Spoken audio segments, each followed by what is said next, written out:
My lords, yet again the noble lady Bakewell of Hardington Mandeville makes a soft threat to the minister about not going away, and I want to support her completely. This is a really interesting group of amendments, and all incredibly sensible. I have signed, with delight and surprise, the amendment in the name of the noble Lord Blencathra, 140, but in fact my noble friend Baroness Benish is going to speak to that, and I'll speak to the others. We all know that banning the use of single-use plastic has been far too slow. Many members of your Lordship's House have mentioned this many times and urged the government to do something about it. The Chief Whip's waving at me. He's probably telling me, go on, go on.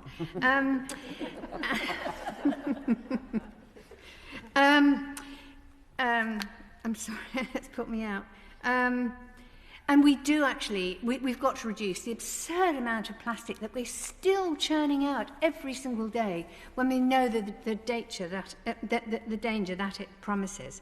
And the government keeps on planning, on publishing plans and strategies and promises and consultations and all sorts of things, but nothing actually happens about it. We just have to do it. Do it.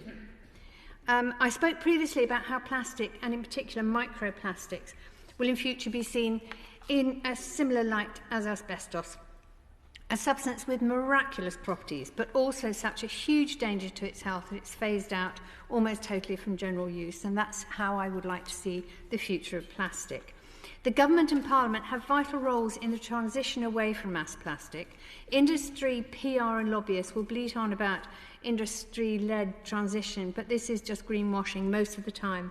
For as long as you can buy bananas wrapped in plastic, you can know that the industry claims are nonsense. I do realise that Iceland has taken some huge steps and is an example to other similar supermarkets. I don't actually eat much from Iceland, but I do support their initiatives. And so Parliament has got to legislate and the government's got to lead. The noble lady Baroness Bakewell of Hardington Mandeville also raised the issue of compostable plastics, and it's an important one, not least because of the confusion that they cause. Some are home compostable in a regular back garden compost heap and will completely break down into safe organic matter. Others will not break down except in special conditions of an industrial compost facility. So there's a whole public education issue there, and not even the waste authorities seem to have worked it out yet. There is no common ruling or understanding. So it seems a real shame that compostable plastics aren't being collected by council waste services and instead are wrongly going to landfill or contaminating the plastic recycling stream. I hope the government have got a plan for this.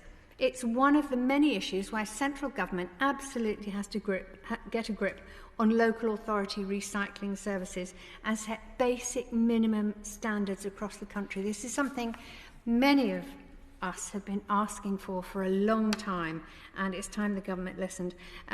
Lastly, the noble Earl, Lord Caithness, said at one point that the cheapest is not the best. Well, of course, the cheapest option, the cheapest immediate option, is often one of the most expensive options if you look over its lifetime. And so you're absolutely right. Cheapest is not the best, and we have to look and understand about repercussions in the future from everything we do.